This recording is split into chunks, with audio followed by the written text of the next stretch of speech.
পটুয়াখালীতে বিশ্ব মুক্ত গণমাধ্যম দিবস উপলক্ষে র্যালি ও আলোচনা সভা অনুষ্ঠিত হয়েছে।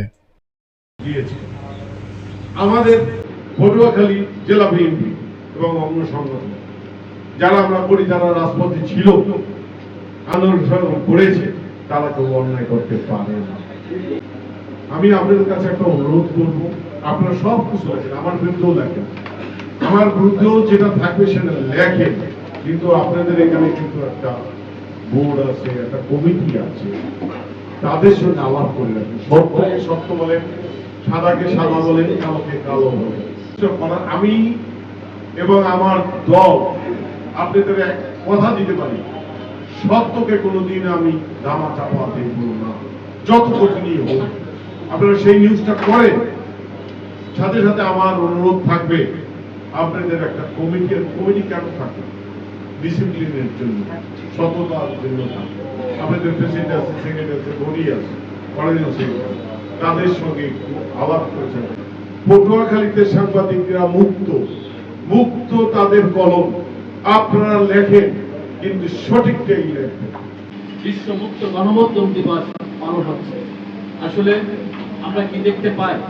আমরা দেখতে পাই এই কেনই গণমাধ্যম দিবস হলো, এই বিষয়টির তাৎপর্য যদি আমরা বলতে চাই, আজকে দেখেন সাংবাদিকের বেতন নাই, ভাতা নাই, বাসা ভাড়া নাই, আজকে কোনো সুযোগ সুবিধা কিন্তু সাংবাদিকদের নাই।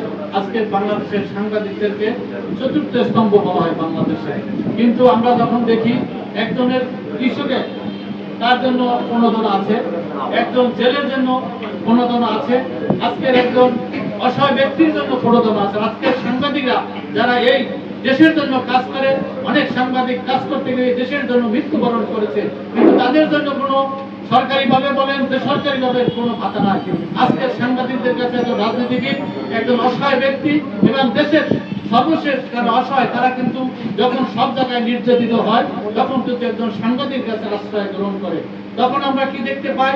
এই সাংবাদিকরা যখন তাদের বিভিন্ন সময় নিউজ কভারেজ দেয়, প্রশাসন বলেন, রাজনীতিবিদ বলেন, দেশের বিভিন্ন সরকার আজকে তাদের মাধ্যমে ব্যবস্থা গ্রহণ করে কিন্তু আসলে সাংবাদিকরা তুলে ধরে। আজকে তাদের জন্য কিন্তু সেরকম কোনো ব্যবস্থা গ্রহণ নয়। আজকে আমরা দেখতে পাই এই যে 5ই আগস্ট বলেন, 24শে জুলাই বলেন, সেখানে দেখতেন সাংবাদিকদের একটি বলিষ্ঠ ভূমিকা ছিল বিধায় আজকের এই সমাজের পরিবর্তন ঘটেছে।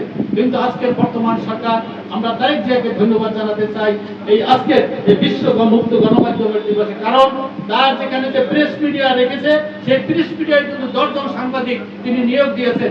আমরা মনে করি সেই তারেক জিয়া এই 10 জন সাংবাদিকের মাধ্যমে আজকের যে সাংবাদিকের অসহায়ত্বের কথা, আজকের সাংবাদিকদের উন্নয়নের কথা, আজকের সাংবাদিকদের প্রশিক্ষণের বিষয় তিনি তুলে ধরবেন বলে আমরা এই আজকের গণমাধ্যম দিবসের